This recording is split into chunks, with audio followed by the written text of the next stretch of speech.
Assalamualaikum warahmatullahi wabarakatuh. Kembali lagi bersama saya Eki Nurhuda Al-Mutakin di Kuningan Caritanya Kuningan Mas Channel. Nah, malam hari ini kita akan melanjutkan Kuningan dalam Potret Sejarah Part 2, menceritakan tentang Kuningan masa prasejarah. Sumber ini diambil dari kuninganmas.com yang dikeluarkan pada 27 Juli 2020 lalu. Nah, Kuningan dalam masa prasejarah disebutkan di sini dalam tulisan, berdasarkan penemuan benda-benda budaya peninggalan diperkirakan sudah ada kehidupan manusia di wilayah Kuningan sejak zaman Neolitikum atau zaman batu baru dan zaman Megalitikum, zaman batu besar. Nah, zaman Neolitikum sendiri adalah zaman di mana manusia menggunakan alat-alat hidup yang terbuat dari batu yang sudah diasah sehingga hasilnya halus dan tajam. Bukan batu ali aja loh ya, yang bisa diasah dan halus. Sedangkan zaman Megalitikum adalah zaman di mana benda-benda budaya terbuat dari batu berukuran besar dan ditemukan juga perlengkapan hidup yang terbuat dari logam, baik itu besi dan perunggu. Nah, zaman batu besar ini atau Megalitikum ditandai dengan bermunculannya peralatan-peralatan yang terbuat dari logam.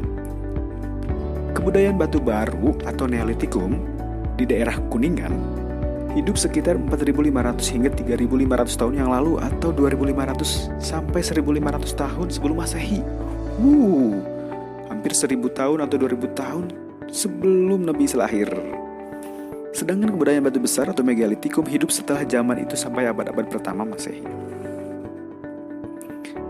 Nah, adapun penemuan benda-benda budaya berupa artefak sejarah di Kuningan ternyata cukup beragam nih. Ada beleng persegi, belincung, kapak, peti kubur, patung, gelak, manik-manik, meja, menhir, bangunan berundak, dan lesung yang kesemuanya terbuat dari batu. Ditemukan pula meriuh, kendi, mangkuk sayuran yang terbuat dari tanah atau gerabah polos dan dengan hiasan. Jadi dari dulu ternyata hiasan sudah mulai muncul ya. Kesenian-kesenian sudah tumbuh dari zaman dulu. Nah, serta ditemukan juga kapak kecil yang terbuat dari perunggu atau logam. Dan semua itu ditemukan di atas tanah di Kuningan. Ada juga merupakan hasil penggalian. Adapun penggalian sendiri pernah dilakukan oleh Lembaga Purbakala atau yang kemudian berubah menjadi Pusat Penelitian Arkeologi Nasional. Dulu penggalian dilakukan di Desa Cibuntu, Kecamatan Mandarajan pada tahun 1967 dan 1971. Penggalian selanjutnya juga dilakukan setahun setelahnya, tepatnya di tahun 1972 di Kelurahan Cipari, Kecamatan Cigugur. Nah, selain penggalian tadi, penemuan lainnya juga ditemukan di beberapa tempat terutama lereng Gunung Ciremai seperti Sagarahiang, Cangkuang, Cimara, dan juga Subang. Berdasarkan penemuan benda-benda tersebut, tampak bahwa pada zaman prasejarah, kelompok manusia yang hidup di daerah Kuningan menetap di sekitar sumber air, baik berupa mata air maupun berupa aliran sungai. Adapun cara hidup kelompok manusia di kala itu diterangkan dalam buku ya, diterangkan dalam tulisan, sudah mulai menetap hingga benar-benar menetap. Mereka memanfaatkan bahan minuman, bahan makanan dari alam, hingga mulai mengolah kekayaan alam itu sendiri seperti berburu, petani, dan beternak. Nah, seperti yang kita tahu nih, kalau manusia-manusia zaman dulu kan hidupnya nomaden. Nah, di Kuningan udah mulai menetap nih men. Kita lanjut.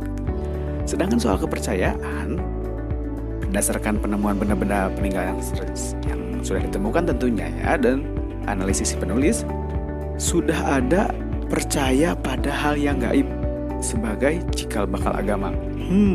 Setuju apa enggak ya? Ditulis di sini, mereka percaya bahwa arwah nenek moyang, terutama kalangan pemimpin mereka, kepala suku, yang sudah meninggal dunia dan berubah menjadi yang gaib, akan memiliki kekuatan gaib yang bisa mempengaruhi hidup mereka di dunia. Bayangin, yang udah meninggal aja masih bisa pengaruh kok sama hidup yang ada di dunia, apalagi yang hidup ya. Nah, kita lanjut lagi. Dalam kepercayaan, disebutkan dalam tulisan ya, mereka percaya jika memperlakukan arwah leluhur secara baik akan memiliki pengaruh yang baik, seperti hasil pertanian melimpah, bahan makanan banyak, kehidupan aman, tentram, istri cantik, istri baik. Stop. Sedangkan jika sebaliknya atau memperlakukan arwah leluhur mereka dengan buruk, maka akan datang gangguan alam seperti banjir, petir, kebakaran hutan, gunung meletus, binatang mengamuk, gagal panen, wabah penyakit, mertua galak, atau istri cerewet. Enggak ya, itu bercanda. Nah, di sini yang dimaksud dengan kelakuan baik adalah melakukan upacara ritual dengan persembahan dan pemujaan di waktu-waktu tertentu di salah satu tempat yang sudah disediakan. Salah satu tempatnya adalah Punden Berundak, komplek bangunan bertingkat yang di dalamnya berisi batu tegak atau menhir, meja batu, peti batu, dan lain-lain.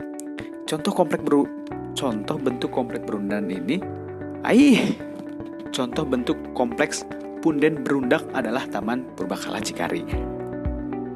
Taman Purbakala Cipari. Susah ya kan ya.